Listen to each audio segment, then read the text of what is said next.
Ah yes, the spiritual path, the path of self-knowledge, the path where we reveal the unknown parts of ourselves, where we come to know ourselves. And in knowing ourselves, we learn about the gods, we learn about the secrets of nature. A path of self-purification, where we transcend the things like delusion and narcissism and hypocrisy. Right? We don't have those things, do we? Right?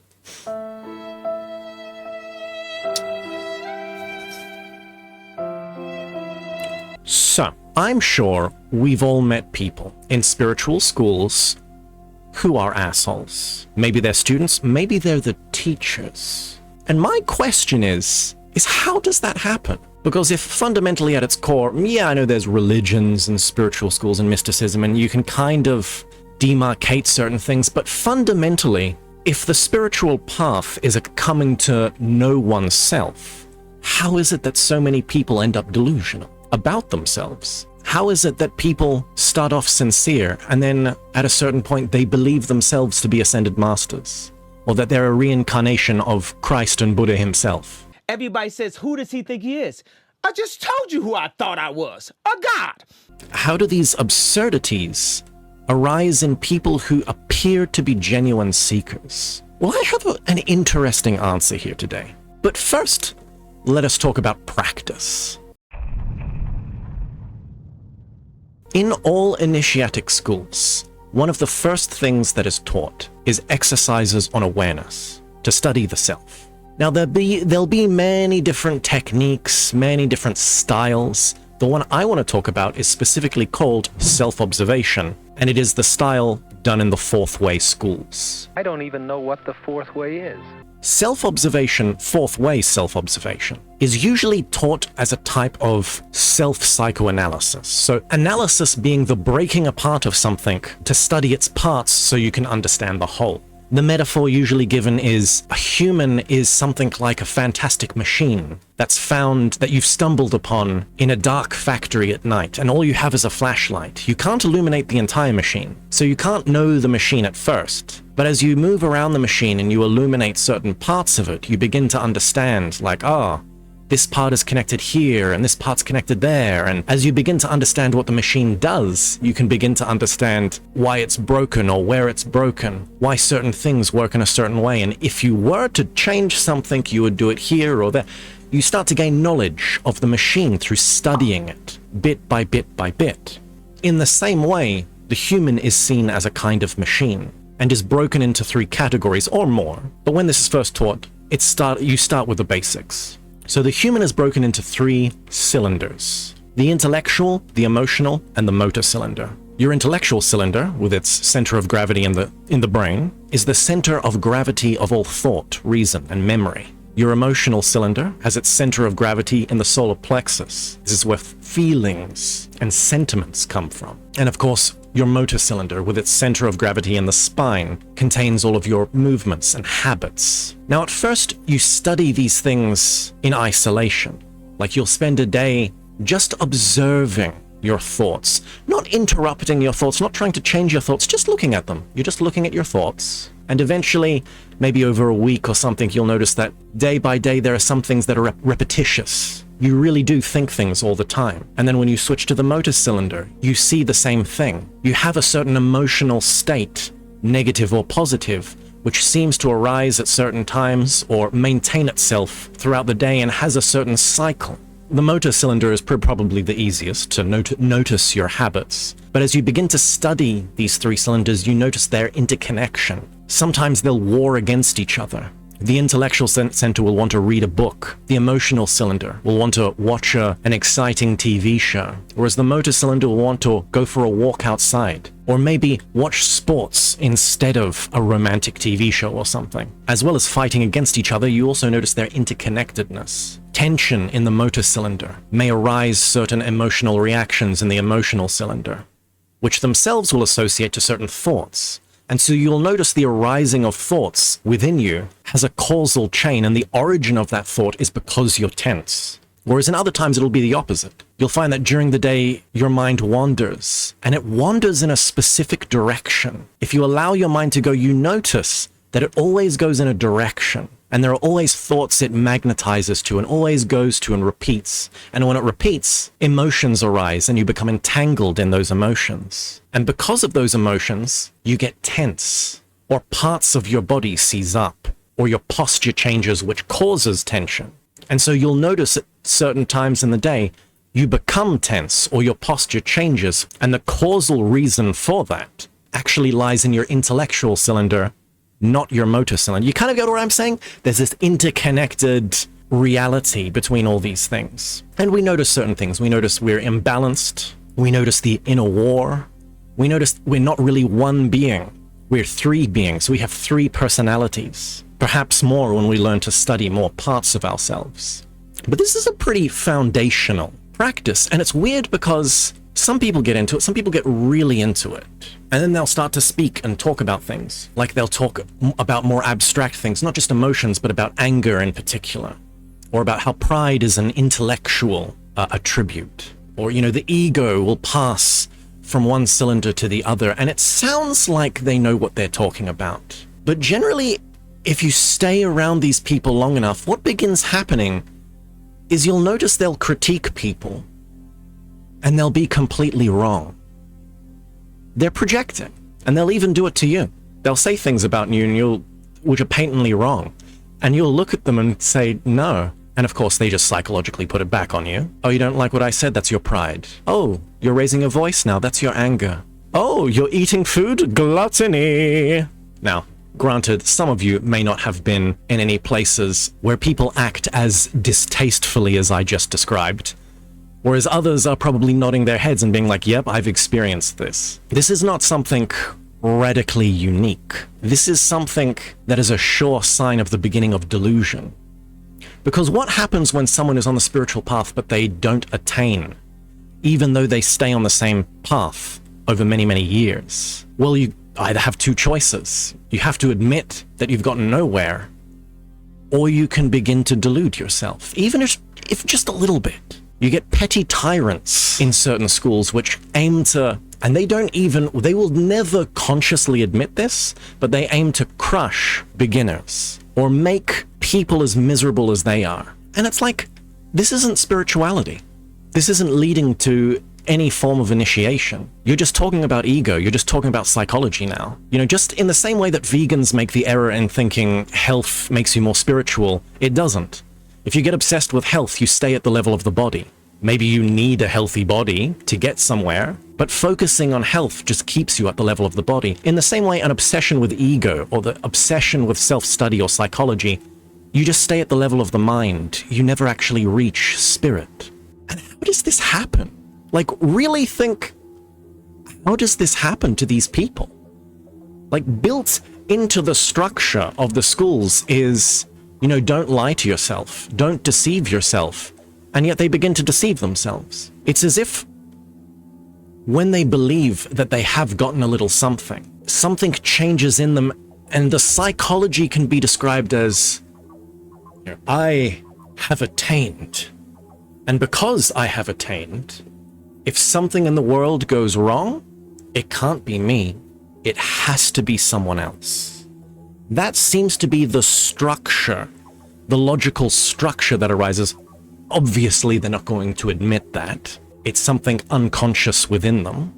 But that seems to be the logical structure that gets created in these people, and they're all the same person. If you've been in a Buddhist school and you've met someone who's a complete asshole, and then you leave and go into a yoga school or into a Gnostic school or a Hermetic school or a Rosicrucian lodge, you begin to meet this person again and again and again, and it's always, and I'm not saying it's the same person, as in there's a type of person that this happens to. It could happen to anyone potentially. But when this happens to a person, they become that guy. It's like there's an archetype. There's something that possesses them. It's like the demon of psychologizing spirituality possesses them. The psychologization of spirituality and its consequences have been a disaster for the spiritual tradition. Now, what's the problem, though? What am I getting at here? So here's what's up. Recently, I was reading a book on parapsychology. And, you know, parapsychology has its flaws, but there's some good stuff there. A lot of parapsychological research just gets maligned. As in, people don't even bother reading it, they just assume it's bad. They just assume it's dodgy research, or the researchers were naive or are being fooled or whatever. People don't really analyze the results properly. And I would say you got to give it a go, because, especially as occultists, it's almost like these are our brothers who are knocking on the door of the academy. They're people who, in a sense, are like us. They're just more scientifically inclined. But I was reading this book on parapsychology, Supernormal by Dean Radin, the Giga Chad of the parapsychological community. And Dean was talking about the Ganzfield experiment.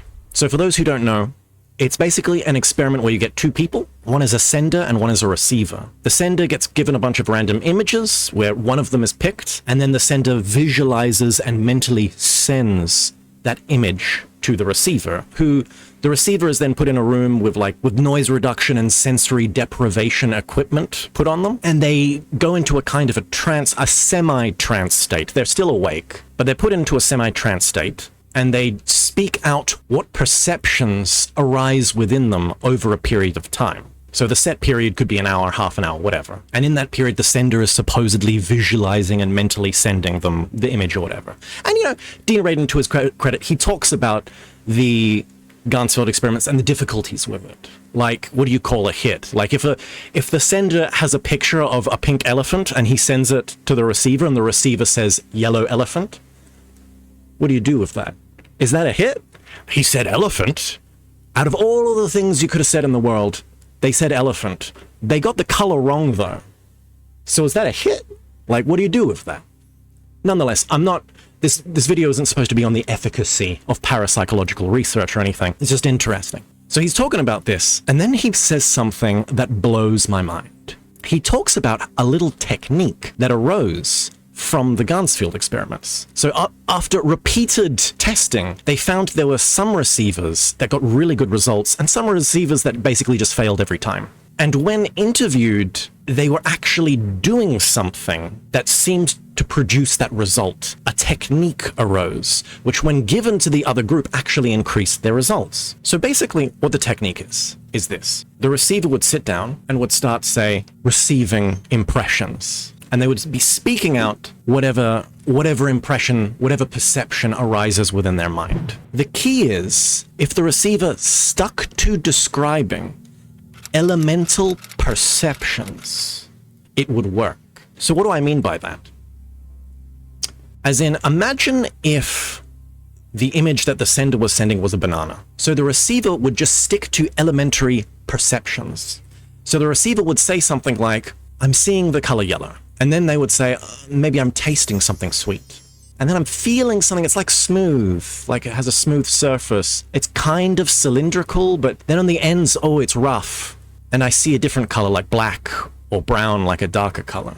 And it's usually after, the time period is up, the receiver would come out of the trance and then would look at what was written down of what they were saying. And then they'd be like, yellow, kind of cylindrical, sweet taste, smooth skin, brown, rough on each end. It sounds kind of like a banana, and then wouldn't you know it, the sender's picture was a banana. What would go wrong in the other case would be, say the sender is sending the image of the banana, or sending an image, and the receiver perceives something, and then as soon as they perceive something, they are over-analytical, and they immediately blurt out something. They see the color gray, boom, it's an elephant.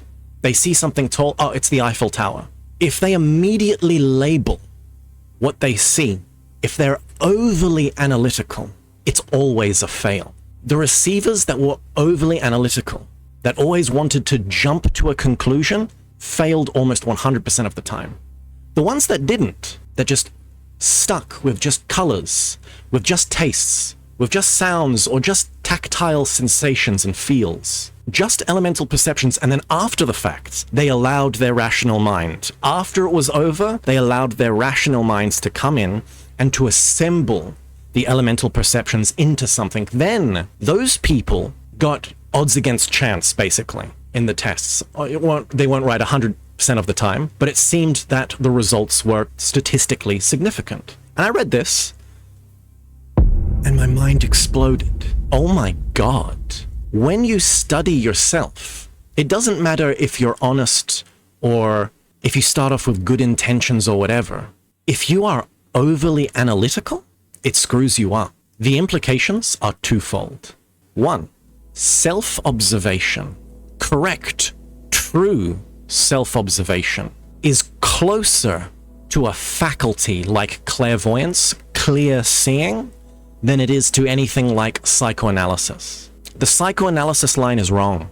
Being overly analytical is the thing that messes people up. And two, this explains everything. This explains everything then. It explains the entire spiritual tradition and why everybody fails, at least in this first stumbling block. Why these people get lost in the mind, get lost analyzing the ego, because they're overly analytical. They want to jump. They want to they see something, immediately they label it pride. Immediately they label it self-pity or self-compassion or a virtue or a vice. They don't actually study themselves. Their subconscious preconceptions, prejudices, and assumptions mix in with what they see, and they see themselves wrongly. And this is the thing. We want objective consciousness of the world. And some people think that's impossible, but I would say, look, at the very least, if it is possible, the first piece of knowledge that you need to gain, that's objective knowledge, would be objective knowledge of yourself. Because if you have an objective knowledge of yourself, an objective view of yourself, then you can kind of calculate, what preconceptions you're having that are mixing in with your perceptions of the world. You can perhaps see the world clearer. So if you want objective knowledge of the world, you first need objective knowledge of yourself. And if you're not getting the objective knowledge because you're too analytical, because your subconscious prejudices are mixing in with your practice of self-observation, then you're not getting a correct view of yourself, and you're building on a shoddy foundation. Then when you look out into the world, you project onto the world. The first thing you see a person do, you then label it. Oh, there's no chance they're going to walk the spiritual path. Oh, this person's not going to fail. Oh, this person's like this.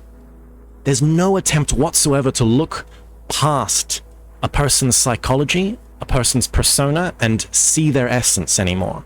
They become obsessed with analyzing ego. In fact, that's just what happens. They just become a mind that analyzes the mind. Ego analyzes ego. Pride measures itself to see how humble it's been. And this is why. Because it's like, well, if it's a subconscious preconception, how do you deal with it? How do you bypass it? Elemental perceptions. To boil things down to just the basics. And that's what you do when you self-observe. You're not supposed to label. You're not supposed to label something as anger or pride or lust. You look at a girl and you feel a little pulse in your chest and it's like, oh, that's lust. I'm lustful. And then you punish yourself for it. That's retarded. No, so you walk down the street, you see someone, maybe they're attractive, maybe not. Who cares? It has a certain energetic reaction in your solar plexus or in your groin. Maybe fantasy start in your head, and then you look somewhere else and something else happens. You look at an advertisement. You look at an advertisement for a chocolate bar and your stomach starts rumbling. You don't label that as gluttony. In fact, you don't label it as anything. You don't label, you just notice.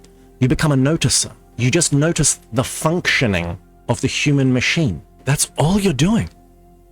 That's all you're doing. And you have to wait. You can't change yourself in the beginning.